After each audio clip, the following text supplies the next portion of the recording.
All right, everyone. So at the Armor Fest in August of 2022, we met Clayton, who's a reasonably long-term listener to the show and many other things beside, especially a leader in the modelling community.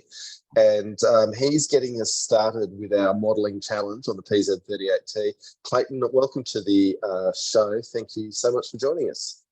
Thanks for having me. Yeah, it's quite the honour. Excellent.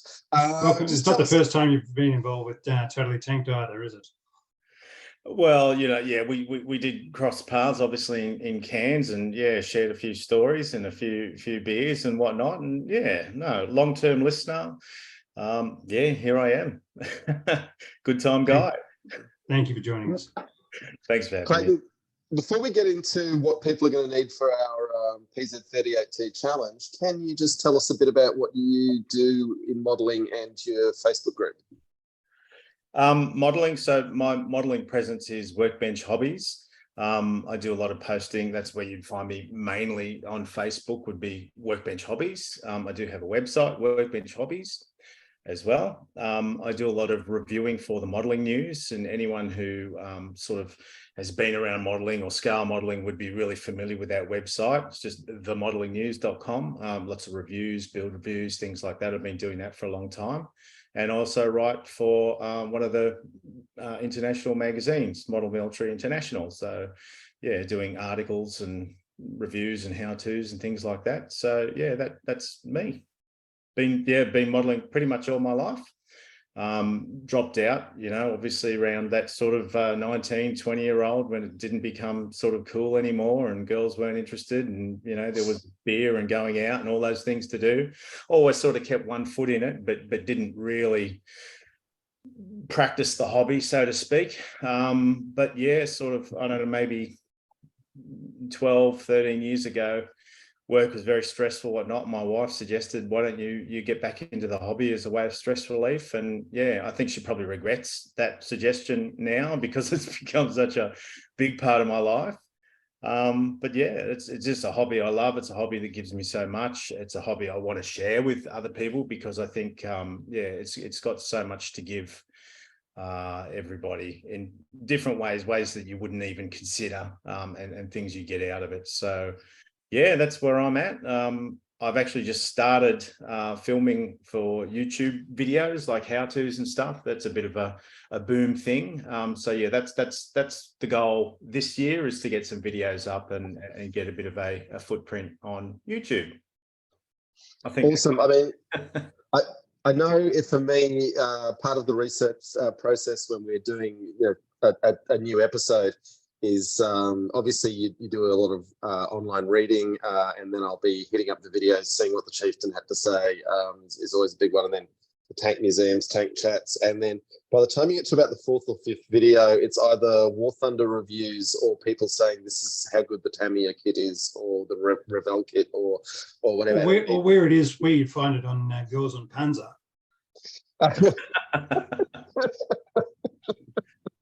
We'll need to do a Girls and Panzer episode one day. Yeah, there's a whole model line of that as well, yep. Right? Yeah. Yeah, no, I did see it. Yeah. So as well as all the Lego models as well. Right. Yeah, kind of a little bit frowned upon in the modelling world, but yeah, we won't go there. I mean, where do you draw the line between your full-blown, 135 scale kits, and then going into the more simple game models, say, and then and then you get into the Kobe Lego kits? Where does the discerning modeler draw the line between what's serious and what isn't? Well, I guess, yeah, I don't think it matters really at the end of the day. I think it's just that creative process, and what works for one modeler mightn't work for another. And yeah, there's no hard and fast rules. You just build what you like, and some scales are going to be more popular than others. Like the kit that we're looking at for this one is kind of the popular scale. The 35th scale has been traditionally the popular scale, but there's smaller scales. There's 48th scale, there's 72nd scale. The latest thing now is 1/16th, so they're actually getting bigger. Mm.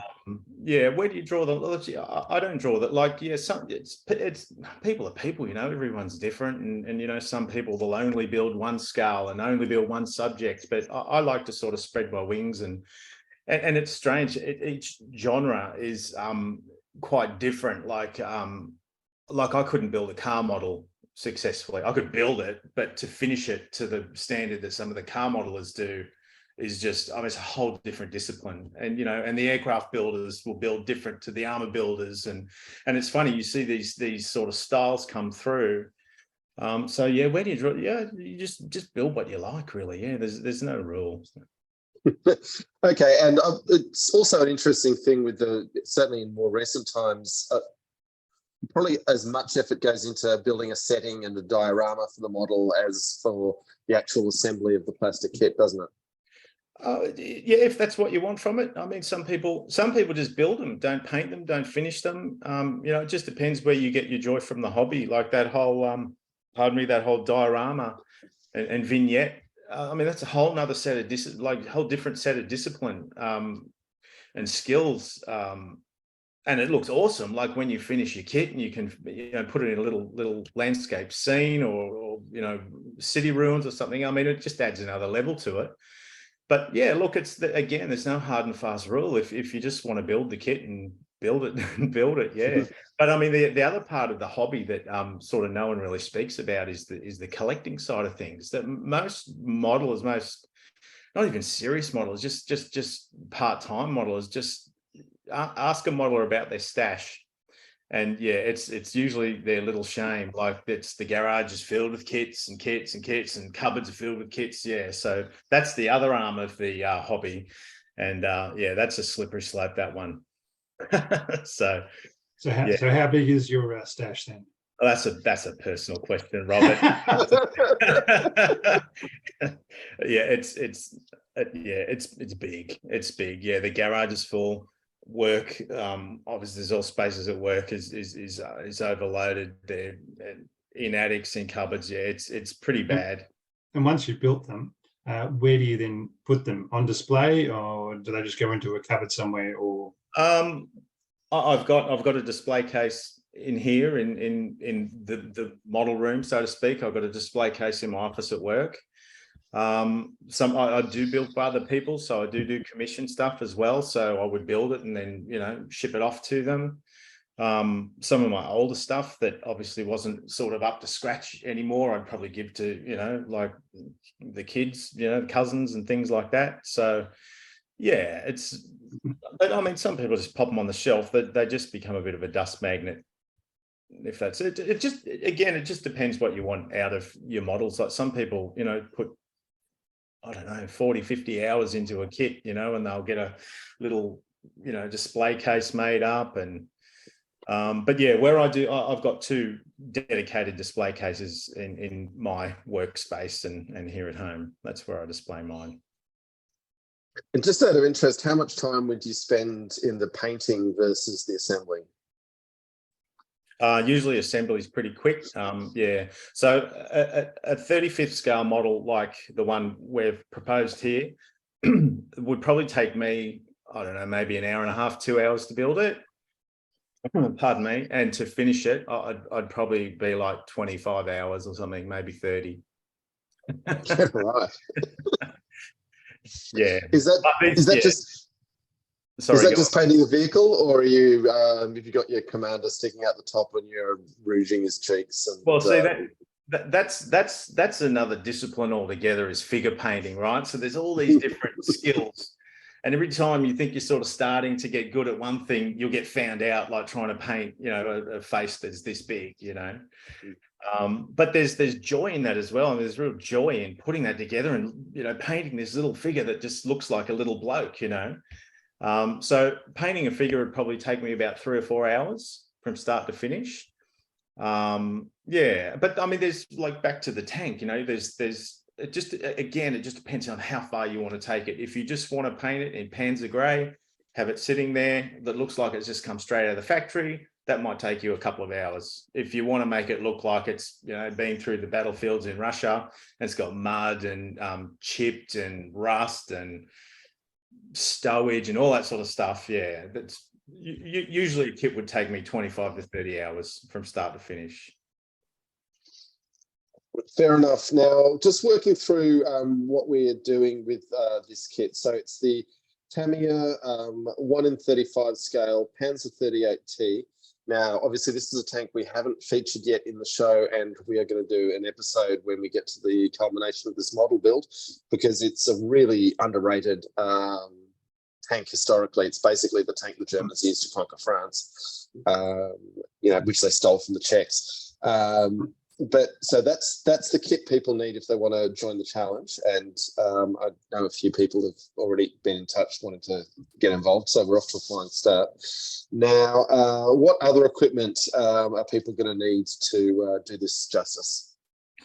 Well, are you going to distribute that little sheet that Yeah, I've got the sheets you sent me, and so if people want to hit up our Twitter or our Facebook, we will have those up there once this episode goes to air.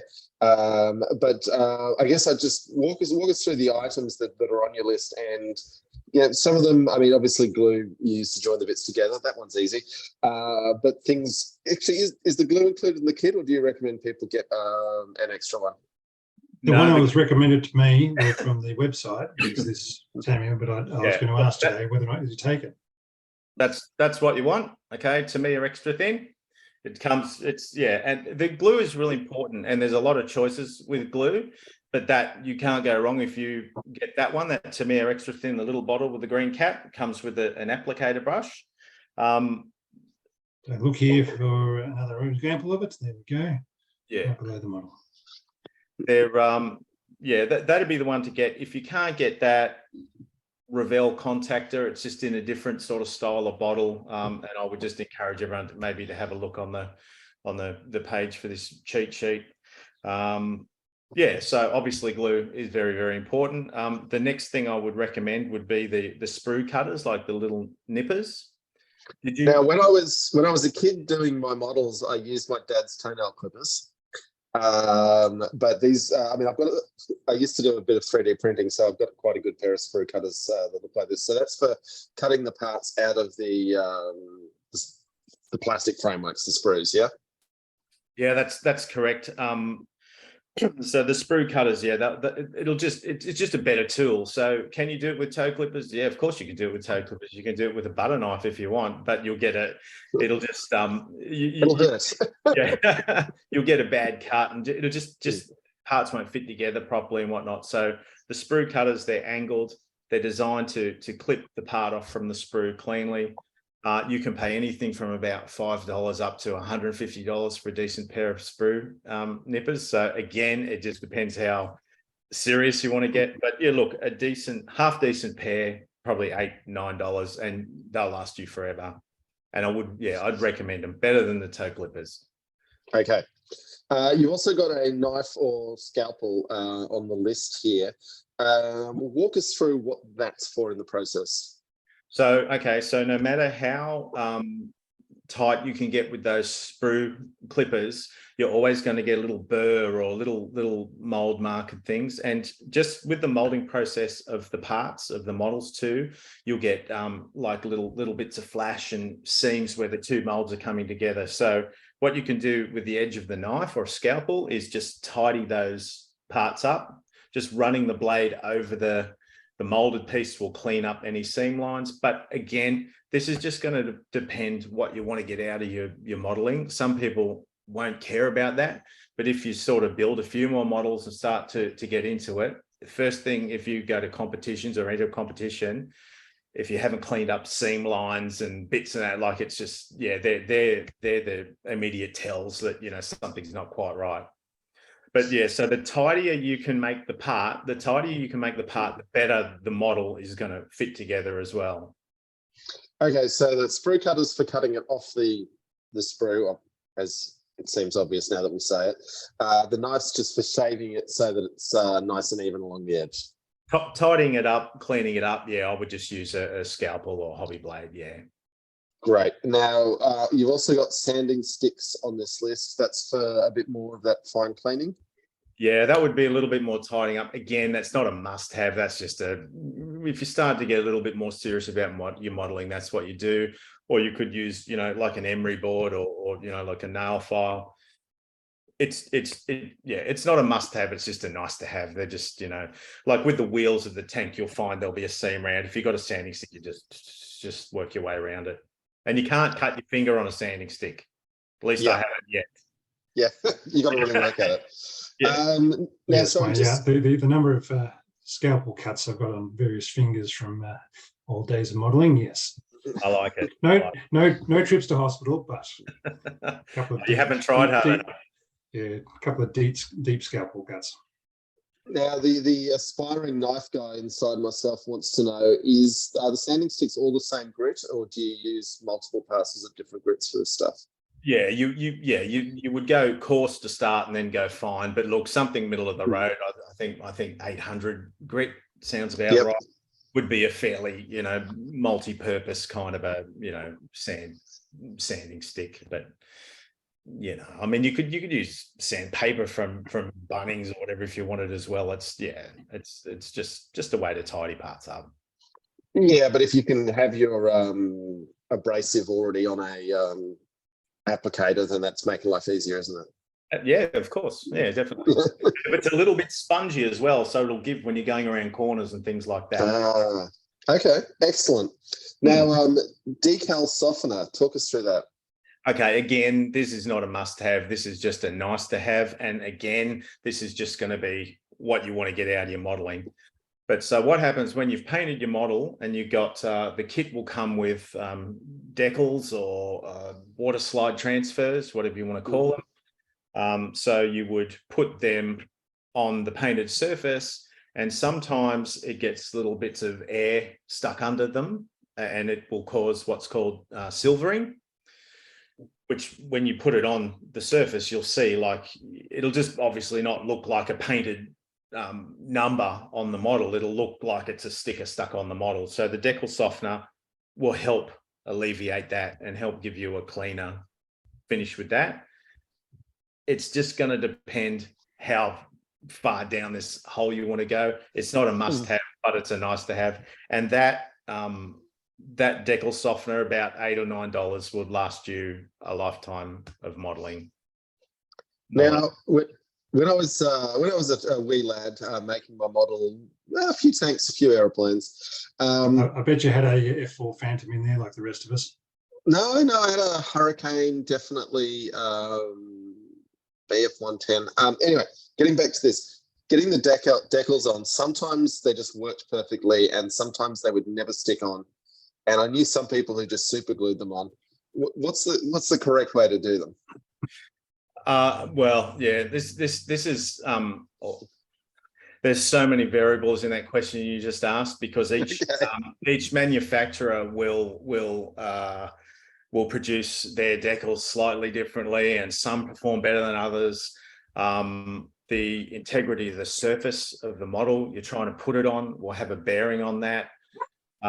Best way to do it, and there's always arguments in the modeling community about how this should be done, but essentially I would put a gloss varnish over.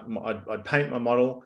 So for instance, this one would be Panzer Grey. I'd put a gloss varnish on it, let it dry, wet the surface, and I'd put a little bit of this decal softener on the surface, then put the water slide transfer on, then put a bit more of this softener on top and just let it sit, and it'll settle down into the surface. And then dab it away, and then I would varnish it again. But okay. Yeah, I don't want to overcomplicate things too much for the people who haven't built models before, because we can worry about that at another time. Do you wash the sprues? I know with Warhammer 40k, one of the things used to be is you'd just give the sprue a bit of a wash before trying to paint it, just to give it a chance to take any chemicals off the actual plastic. So back in the old days, they used to use like release agents and things like to release the trees out of the molds. It doesn't really, it's not a thing anymore. And again, this is a bit of an argument in the modeling community. Wash them, don't wash it. I've never washed a set of sprues in my life, and I've never had any issues. So So you're right in what you said. And if you want to do it, it's not going to hurt. I guess it's a bit of an insurance policy, but I wouldn't bother washing these sprues. Great. Now, in terms of paint, it's obviously a Tamiya kit. You're recommending we go with the Tamiya colors, and you think just the three, the rubber black, the German grey, and the dark yellow will get us where we need to go? Yes, I could probably add red brown in that as well, because we need to paint our tracks, and I hadn't considered that when I put my little cheat sheet together. I didn't again, paint and different types of paint is a real rabbit hole, and if you understand that, your modeling will you're going to do yourself so many favors, because there's so many lessons to learn around paint. I didn't recommend Tamiya paint because it was a Tamiya kit. I recommended Tamiya paint because it's the most forgiving, and it's probably the most user-friendly, I think, is the best way to say it. We can brush paint that, which a lot of people won't have an airbrush, but if you are in the modeling world for a certain amount of time, it'll become really obvious to you, oh man, I need an airbrush. And once you hit that airbrush stage, you go next level. But this will get us there.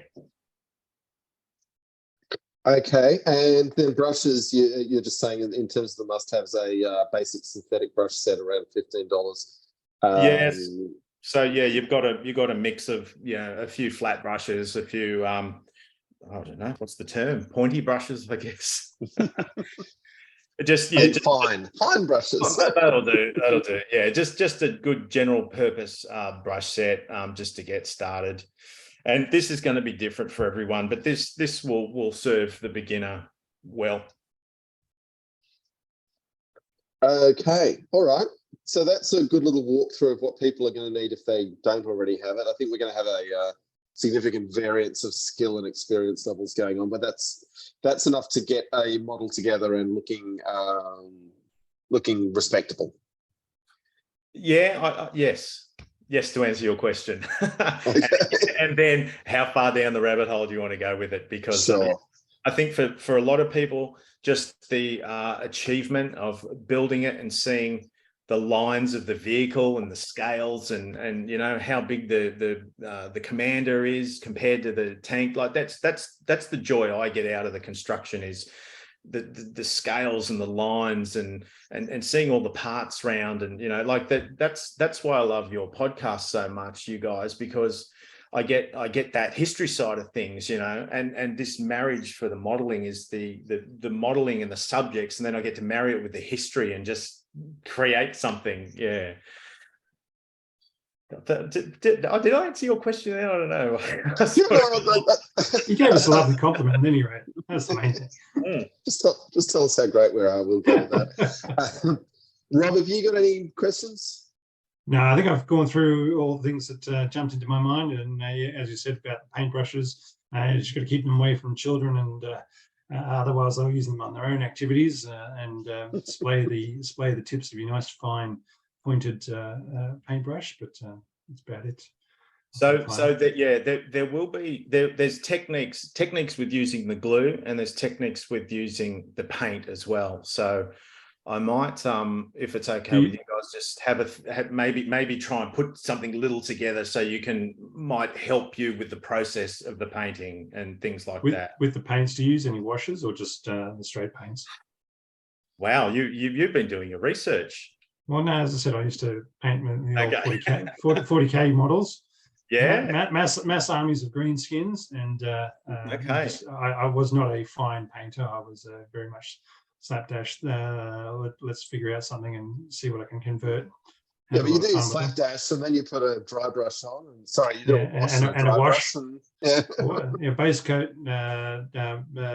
Black base coat, then another green base coat, and then a wash, and then a bit of dry brushing, and away you go. Yeah, nice. Well, look, you can use all of those techniques with your armor models as well. Like, will we do a wash on this? Absolutely. I haven't allowed that in the buy list here, because again, you know, when you start putting washes, do you do acrylic wash? Do you do an enamel wash? Do you do an oil wash? You know, so this is where it starts to get a little bit messy. So I guess we should try and cater to just maybe the entry level modeler, and then just to make Don't sure. worry, I'm an entry level modeler. It's just Yeah. I went through a lot of. I got to probably the 51% standard of capabilities and said, yeah, that'll do me. Yeah, but like, I mean, you're talking black basing, you're talking washing, you know, all sorts of stuff. So yeah, you've got a basic, or you know, at least a basic understanding of some of these techniques. So yeah, you're in good stead. You know, this will be good. You will do well. Clayton, just quickly, with our background in miniature painting, normally you just hit them with a spray paint out of a can. Is that something you would do with a model, or would you put an undercoat on like that, or would you just go straight onto the plastic with your paints? It's always a really good idea to prime your model. Actually, but that reminds me of something else. I'll come back to that. It's always a good idea to prime your model, which can be done through a rattle can. I do it through my airbrush. Sure. Do you have to do it? No, you don't have to do it, especially with those Tamiya paints, because they're an acrylic lacquer. So they're actually really quite strong and they will bind quite well. If you were painting with like a true acrylic paint or something like that, yeah, that's when priming your model starts to become really important. I don't want to overcomplicate things too much. We're talking about acrylics and enamels and stuff like that. So yeah, maybe for another time. This kit does have a small piece of photo etch in it. Rob, I don't know if you saw that. It's the mesh grill over. I think it's maybe the exhaust cover or so. I'm talking from memory, but it's a little bit of photo. It's a little piece of metal. You will require super glue to hold that on, or CA glue. So you probably have to get a little bit of super glue from. You could probably get it from Woolies in the little tubes for next to nothing. But that Tamiya paint will not hold that part on the model. Okay, good to know. All right, Clayton, thank you so much for joining us and putting those cheat sheets together for us, which, like I said, will be on our Facebooks and Twitters by the time anyone outside of us sees this. And on that, we might let you go and get back to the rest of the show. Yeah, no dramas. And yeah, if anyone's got any questions or needs any guidance or help, yeah, please reach out to me through Facebook. More than happy to help. What's the name of the Facebook again? Workbench Hobbies. Okay. Thanks, Clayton. All right. Oh, thank you. Thanks so much. We'll be producing more Totally Tanks soon enough. Love it. See you, boys.